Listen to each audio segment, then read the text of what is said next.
Hello everyone, perfection ice में आप सभी का स्वागत है। फ्रेंड्स, आप लोगों के मैसेजेस के द्वारा कहा गया था कि भारत के अपवाह तंत्र को पिक्टोरियल रिप्रेजेंटेशन के साथ बताया जाए, तो उसी कड़ी में आज हम लोग भारत के अपवाह तंत्र को देखेंगे। सबसे पहली बात कि भारत का जो अपवाह तंत्र है, इस अपवाह तंत्र को दो भागों में बांटा जा सकता है। पहला हिमालयी अपवाह तंत्र और दूसरा जो अपवाह तंत्र है उसे हम लोग कहते हैं प्रायद्वीपीय अपवाह तंत्र। हिमालयी अपवाह तंत्र जो है इसमें ग्लेशियर से भी जल मिलता है और ग्लेशियर के अलावा अगर आप देखेंगे तो इसमें जो जल है वो वर्षा के द्वारा भी प्राप्त होता है। लेकिन प्रायद्वीपीय अपवाह तंत्र में देखेंगे कि इसमें जो जल है वो केवल और केवल वर्षा के द्वारा आता है। इसलिए आप देखेंगे कि हिमालयी अपवाह तंत्र जो है वह एक सदा नीरा नदियों की भांति है, मतलब कि उसमें हमेशा जल की मात्रा रहती है। जबकि जो हिमालयी अपवाह तंत्र है, जबकि जो प्रायद्वीपीय अपवाह तंत्र है, इस प्रायद्वीपीय अपवाह तंत्र में ये मौसमी प्रवृत्ति के होते हैं, इसमें सालों भर पानी नहीं रहता है। तो पहले तो समझते हैं कि भारत का जो अपवाह तंत्र है ये कितने प्रकार का है। तो भारत का जो अपवाह तंत्र है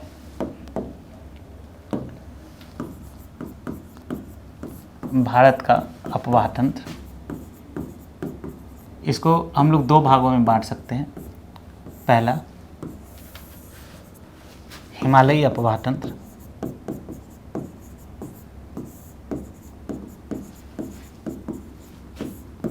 और दूसरा हिमालयी अपवाह तंत्र और दूसरा प्रायद्वीपीय अपवाह तंत्र।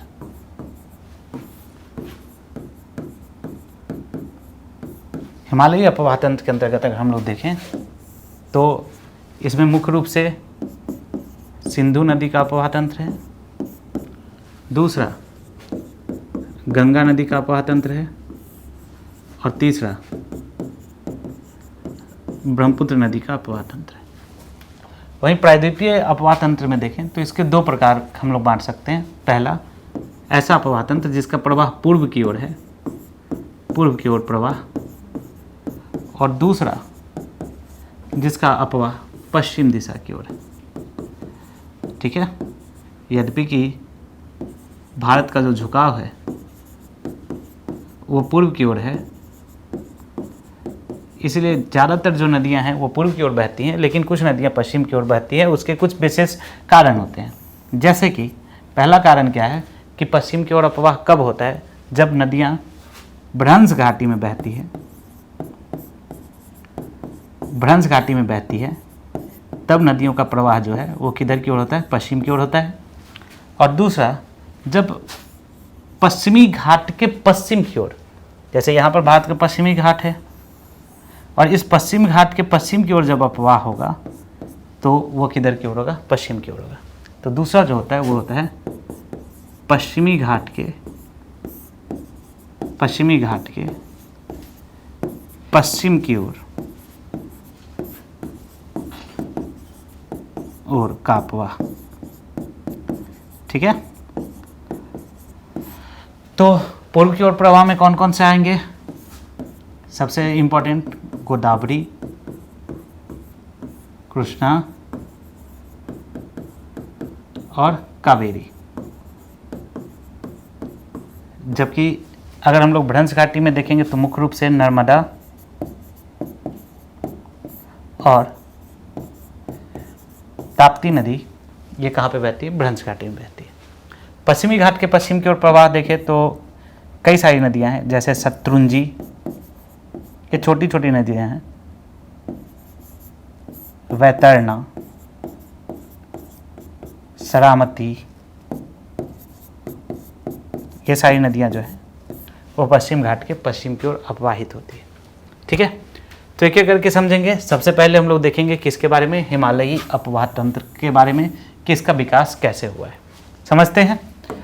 तो हिमालयी अपवाह तंत्र का विकास पहले कैसे हुआ है इसको समझते हैं। हिमालयी अपवाह तंत्र का विकास, अपवाह तंत्र का विकास। तो पहले तो बात ये समझेंगे कि हिमालयी जो अपवाह तंत्र हैं, हिमालयी जो अपवाह तंत्र है, इसके विकास की कई सारी बातें की गई है। भूवैज्ञानिकों के मध्य इसके बारे में कई सारा मतभेद रहा है, लेकिन जो सबसे सर्वमान्य तथ्य है वो ये है कि मायोसीन काल में एक नदी बहती थी, जिस नदी को हम लोग कहते हैं इंडो ब्रह्मा नदी। नदी का क्या नाम था बोलो आप लोग? नदी का क्या नाम था? इंडो ब्रह्मा नदी। और ये जो इंडो ब्रह्मा नदी है ये असम से लेकर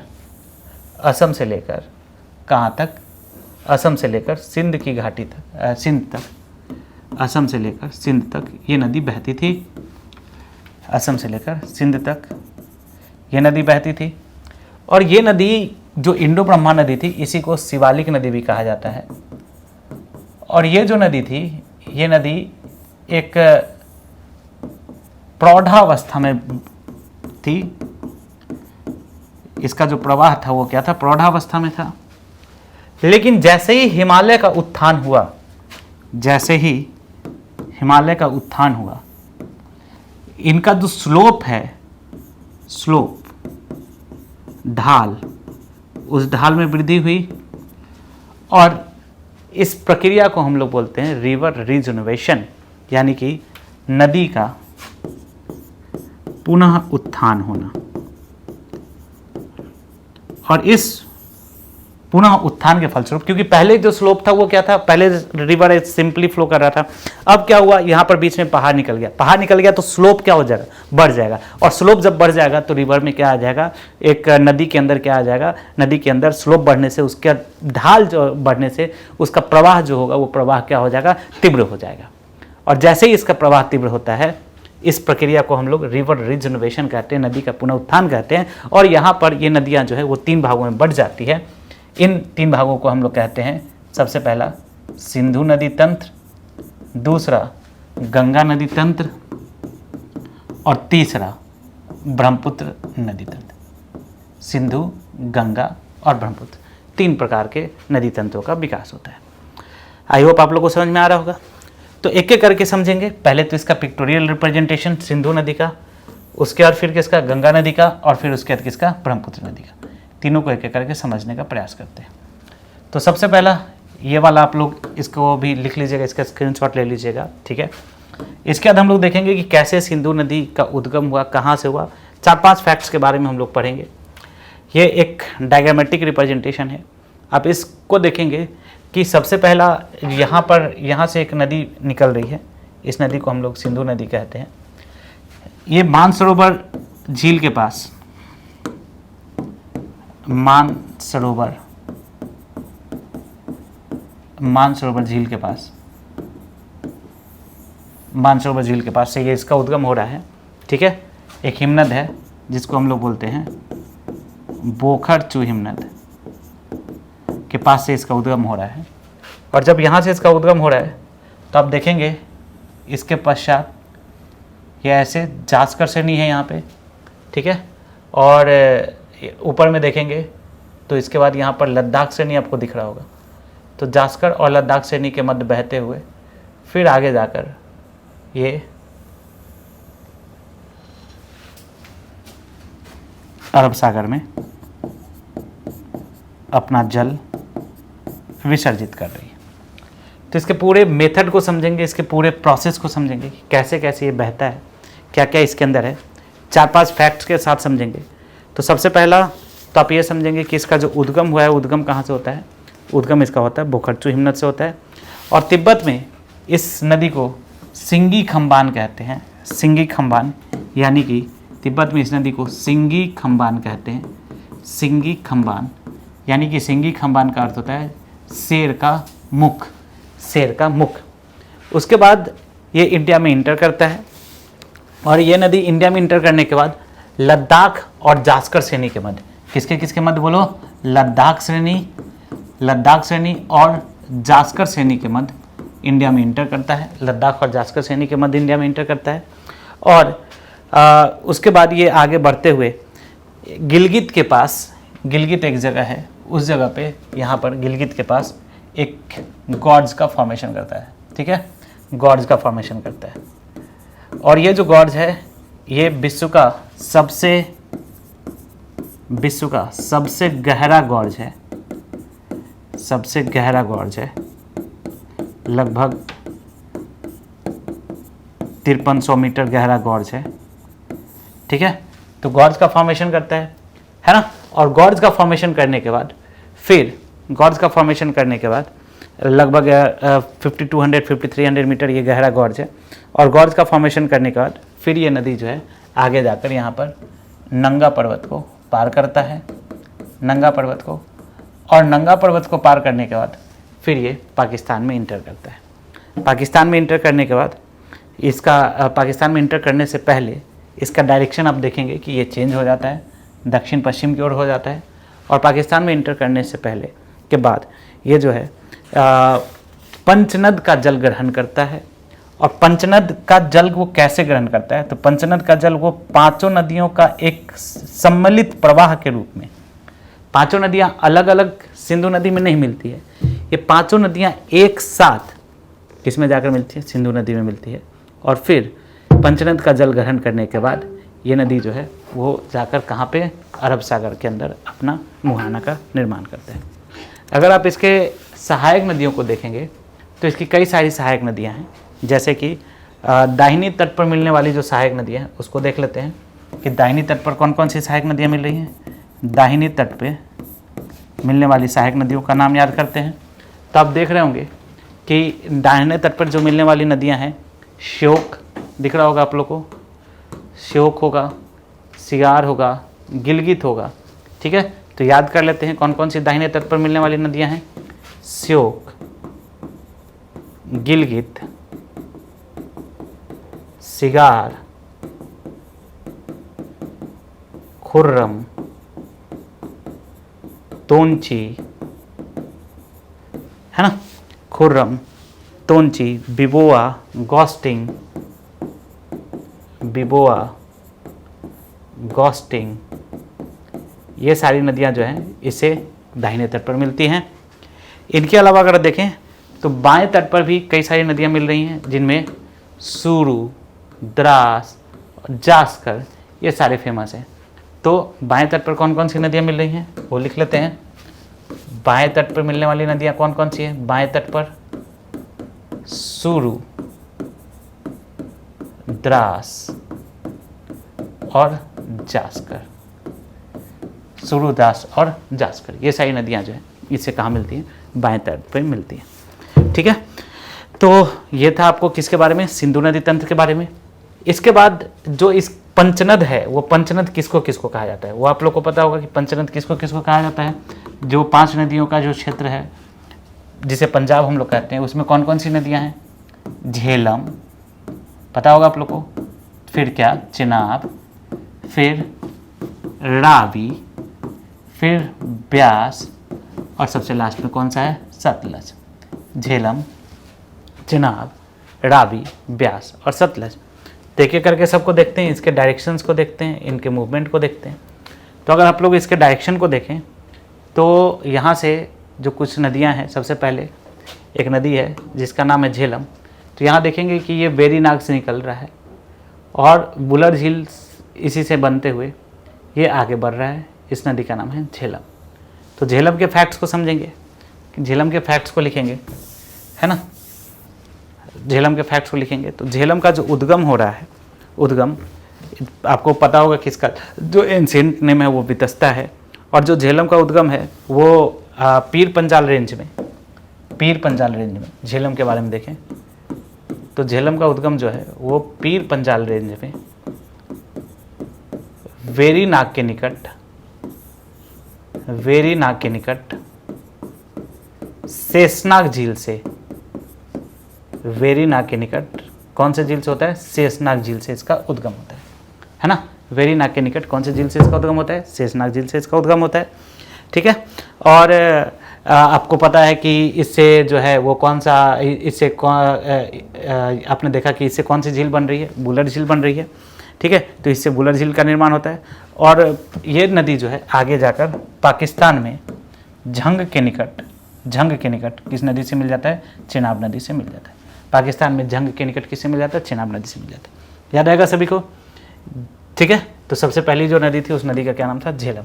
उद्गम कहाँ से हो गया, याद करो सब लोग, वेरीनाग के निकट शेषनाग झील से।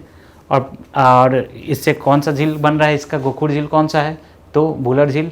और ये जाकर पाकिस्तान में झंग के निकट किससे जाकर मिल जा रहा है, तो पाकिस्तान में झंग के निकट जाकर चेनाब नदी से मिल जा रहा है। दूसरी जो नदी है इस नदी को हम लोग बोलते हैं चेनाब नदी। और चेनाब नदी जो कि सिंधु की सहायक नदियों में सबसे बड़ी नदी है। सिंधु की सहायक नदियों में सबसे बड़ी नदी है, ठीक है, सबसे बड़ी नदी है और बड़ी तेज़ प्रवाह वाली नदी है। इसका प्रवाह भी काफ़ी तेज़ होता है। ये जो सिंधु नदी है, ये सिंधु नदी आप देखेंगे कि दो धाराओं के मिलने से बनती है। पहली जो धारा है जिसको हम लोग चंद्रा कहते हैं और दूसरी जो धारा है उसको भागा कहते हैं। तो चंद्रा और भागा के मिलने से बनती है, जिसको हम लोग कौन सी नदी कहते हैं? चेनाब नदी कहते हैं। और ये दोनों धाराएं हैं, ये दोनों धाराएं बारालाचा दर्रे से निकलती हैं। दर्रे का क्या नाम है? बारालाचा दर्रा। बारालाचा दर्रा, दर्रा का नाम है बारालाचा दर्रा। तो बारालाचा दर्रे से ये दोनों धाराएं निकलती है। इसलिए चेनाब नदी को हम लोग चंद्रा भागा नदी भी कहते हैं। चंद्रा भागा नदी भी कहते हैं क्योंकि ये दोनों नदियाँ जो हैं, ये दोनों सरिताएं मिलकर किसका निर्माण करती है? चेनाब नदी का निर्माण करती है। और फिर ये जो चेनाब है, ये चेनाब सभी धाराओं को सम्मिलित करते हुए ये क्या करता है? मिठन कोट के पास ये क्या करता है? ये जाकर किस में मिल जाता है? ये जाकर सिंधु नदी में मिल जाता है। याद रहेगा आप लोगों को? तो ये जो नदी थी, इस नदी का क्या नाम था? चेनाब नदी नाम था। थर्ड जो नदी है उस नदी को हम लोग कहते हैं रावी नदी। थर्ड नदी का क्या नाम है? रावी नदी। तो ध्यान देंगे, थर्ड हम लोग नदी का क्या नाम है? रावी नदी का क्या नाम है? रावी नदी। और ये जो रावी नदी है, ये कुल्लू पहाड़ियों के पास इसका जो उद्गम होता है वो कुल्लू पहाड़ियों के पास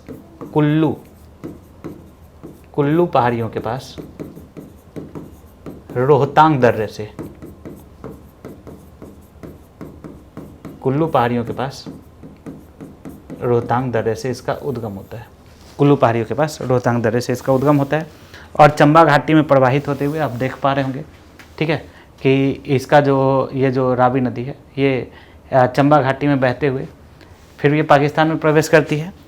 और पाकिस्तान में प्रवेश करने के बाद ये पीर पंजाल, और पहले तो सबसे पहले देखोगे कि ये जो रावी नदी है, ये पीर पंजाल और धौलाधर सैनी, ठीक है, पीर पंजाल सैनी और धौलाधर सैनी इसके मध्य प्रवाहित होती है। और पीर पंजाल और धौलाधर सैनी के मध्य प्रवाहित होने के बाद ये नदी पाकिस्तान में प्रवेश करती है। और सबसे पहले तो पाकिस्तान में प्रवेश करने के बाद ये सराय सिंधु के निकट जो है, ये जो जगह है इसको हम लोग बोलते हैं सराय सिंधु। ये सराय सिंधु के निकट किससे जाकर मिल जाती है? ये सराय सिंधु के निकट झेलम नदी से सिंधु नदी से जाकर मिल जाती है। इसको कौन सी नदी कहते हैं हम लोग? कौन सी नदी कहते हैं? रावी नदी कहते हैं। इसके बाद जो नदी है उसका नाम है ब्यास। उद्गम अगेन ब्यास कुंड से होता है। ये पांचों नदियों में एकमात्र नदी है जिसका संपूर्ण प्रवाह ये पंचनद में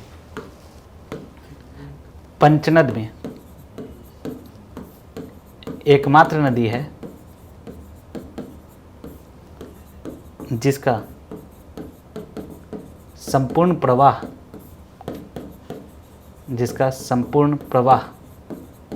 भारत में होता है। जिसका संपूर्ण प्रवाह कहाँ पे होता है? भारत में होता है। पांचों नदी में एकमात्र नदी है जिसका संपूर्ण प्रवाह जो होता है वो कहाँ पे होता है? भारत में होता है, ठीक है। और आप देखेंगे कि कांगड़ा घाटी में बहते हुए हरिके के पास ये जो हरिके है, हरिके बैराज जिसको बोलते हैं, हरिके के पास ये जाकर किस में मिल जाता है? तो ये सतलज नदी में मिल जाता है। हरिके के पास किससे मिल जाता है? सतलज नदी से मिल जाता है, ठीक है, याद रहेगा सभी को। सबसे लास्ट जो नदी है इसको हम लोग बोलते हैं सतलज नदी।